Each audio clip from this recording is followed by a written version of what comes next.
fancy watching some TV.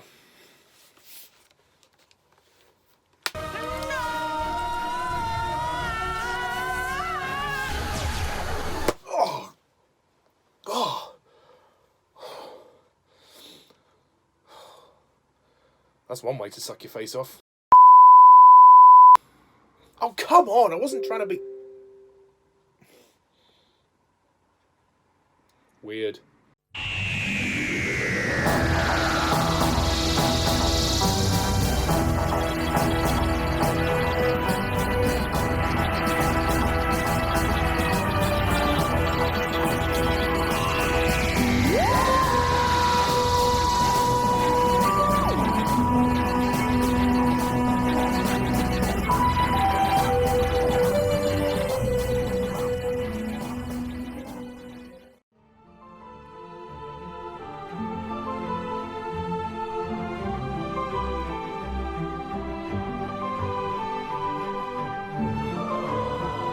Hello Whovians and welcome to my latest Doctor Who review, where today I review Doctor Who Series 2, Episode 7, The Idiot's Lantern, which is also the 173rd Doctor Who story, written by Mark Gatiss and starring David Tennant as the 10th Doctor. Okay, The Idiot's Lantern. So, basically the plot is as follows. It is 1953, the coronation of Queen Elizabeth II, but there is something hiding in the televisions of the British people. Something hungry! Okay, The Idiot's Lantern. Well, this is an episode I've had a bit of a turbulent relationship with over the years. I used to consider The Idiot's Lantern as my least favourite story in this series, back when the series first aired. I don't know what it is, I just found it incredibly boring and dull. Rewatching it, it is a lot better than I remembered it to be, but I don't think it's great. I think The Idiot's Lantern... it's decent at best, but I don't think it's anything more than that. I quite like the idea of the setting, you know, the setting of 1953 and the coronation of Queen Elizabeth II. That's an important piece of history, and it was nice that they replicated that very well. Like, the London street, which the story is set on, looks great, and it definitely has a very nostalgic feel to it, I suppose. And I do like the tension and the atmosphere that's built up as we discover that people have their faces being sucked off. Please don't take that the wrong way. But for me, I don't know, just the whole story itself is kind of...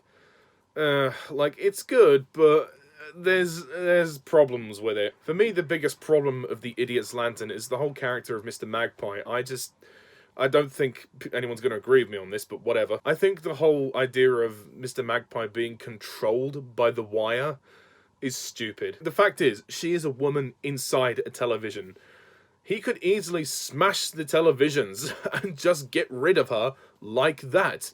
I know she could transfer to anyone else's television, but still, you know, far better that he lose his business than he lose his life. The whole idea of him being her puppet, essentially, is kind of stupid, and it makes him look like a complete weasel and completely pathetic. This guy has every chance to escape this woman. Why is he so terrified of her? She's just inside a television, you know? I know she threatens to gobble his face up, but at the same time, it's just stupid. Like, he could just walk away. You know, lose your business, save your life. That's what I would do. That's one of the reasons why I've just never been able to really get on board with The Idiot's Lantern in the past, because I've never found that part of the story believable. I've always thought that was incredibly stupid. And I just think that was dumb. I just thought that was incredibly dumb. And Mr. Magpie's death was a complete anticlimax for me at the very end. There was no arc for him as a character. He didn't finally stand up to her. He never got out of the situation. He just lost his life in the end. He said, "Oh, I can't do this anymore," and then she just killed him. It's a waste. It's a complete waste. Also, the villain of The Wire. Look, I want to stress this. Maureen Lipman is a fantastic actress. She is a great actress, and she does a great job of the part. But The Wire is so annoying. Oh, every time it's like, "Hungry, feed me, I'm hungry." Oh, just shut up, for God's sake.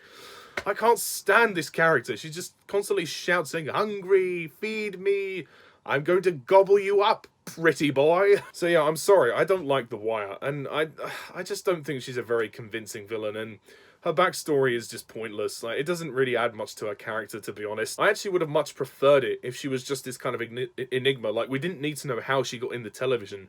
If anything, I'd rather the television be the way that she was created, rather than her, being from another planet or something, and then having to go and hide in a television or whatever. It's just too much window dressing. Aside from that part of the plot, we also have a plot revolving around this family called the Connollys, and we discover that this boy called Tommy is being abused by his father, and obviously Tommy's mother is also being abused as well. The father, known as Eddie, played by Jamie Foreman, he's a real nasty piece of work, and he's very controlling, very abusive to his son and his wife, and he actually has the grandmother taken away. I mean, she has her face taken off, and he tells the Detective Inspector Bishop about her and has her taken away. I kind of think that it was a bit of a waste of potential to kind of introduce them, because they don't explore them that much. It seems very quick the way that is resolved. We see a bit of tension between Eddie, Rita, and Tommy, and then Tommy kind of joins in the adventure at the end, and then his mum says, go and be with the doctor, go and do something good, and then she just kicks him out. I just think if they were going to do this kind of story, they could have just gone further with it. Like, it didn't seem like they focused on it enough. Parts of The Idiot's Lantern feel like there's two stories in one going on, and I don't know if they really work together, if you know what I mean. One of them being kind of silly with the whole wire magpie thing, and then the kind of serious family drama. I just don't think the two tones mesh together, to be honest. I just think that this story has a few tonal conflicts. It doesn't damage the episode too much, but it needed to be rewritten, I think, this story. David Tennant is great as the Doctor, gets quite a lot to do, he's got some great moments, and I like the way he stands up to Mr. Connolly when Connolly says, I am talking, and Tennant replies, and I'm not listening. You'll notice in this story that David Tennant has slicked his hair back to fit in with the times. I don't mind his hairstyle, I'll allow it for this episode, but his hair definitely looks a lot better with its just sticky uppy style, which he has normally, but I know that's a modern style now, so it wouldn't have fit for this time period. I can understand why they chose to do it for this particular story, but it does look a bit silly at points, but I'll allow it for this episode. I also do like Billie Piper as Rose in this one. She is pretty good, and it's a shame that we get her face taken off. Some people may not see that as a shame, but it's a shame. Rose gets kind of sidelined in this one. She doesn't really get to do that much. She talks to Mr. Magpie and the Connolly family, and that's it. She doesn't really do anything. Although, at the start of the episode, we do hear the Doctor and Rose do some American accents, which is interesting. Billie Piper's got a decent American accent, I'll say. And David Tennant does somewhat of a... I think it's kind of like an Elvis impression. It's pretty good, actually. The music by Murray Gold is good as well, although I do feel some of the pacing of this story is a bit slow. It does drag a bit, if I'm going to be honest. But like I said, the atmosphere is great, and there is definitely tension, and it is quite scary, especially when the Doctor goes into that room with all the faceless people. That is really, really good. I like the way that was directed. It's a very well directed story, but I just think the script could have been a bit more refined. It just needed one more rewrite for it to be top level. And I'm sorry I didn't talk about David Tennant and Billie Piper much in my previous review. I just forgot. The actor called Rory Jennings plays Tommy, the son of the Connollys, and to be honest, I don't really rate him as an actor that much. He's okay.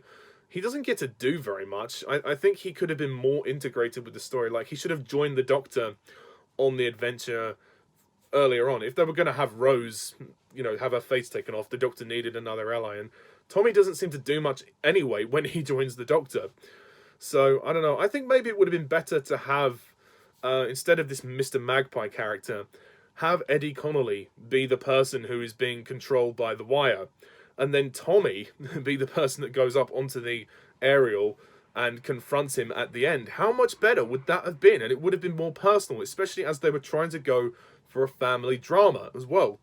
And that is a way to interweave the stories. So the Doctor would have, I suppose, taken a bit of a back seat, but Tommy would have been able to go and confront his father about all the issues that were happening. If his dad was in control of the wire, was not in control of the wire, being controlled by the wire, then that would have been awesome. I just think there would have been so much more emotional tension.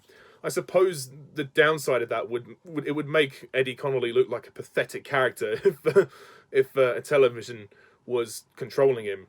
and he was controlling his family. So I don't know, maybe it wouldn't have worked, but I think on an emotional level, it would have worked much better than what we got. So to be honest, I have very mixed thoughts on The Idiot's Lantern.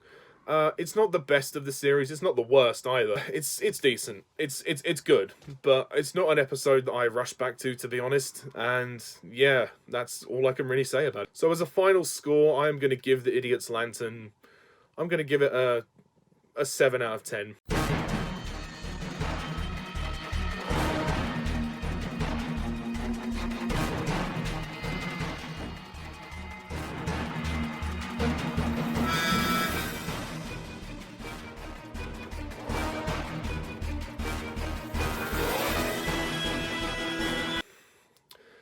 Yeah, that's my just my opinion. So anyway, stay tuned next time for my review of The Impossible Planet and the Satan Pit, the second two-parter of Series 2. So until then, I'm Mr. TARDIS11. See you soon. Bye for now.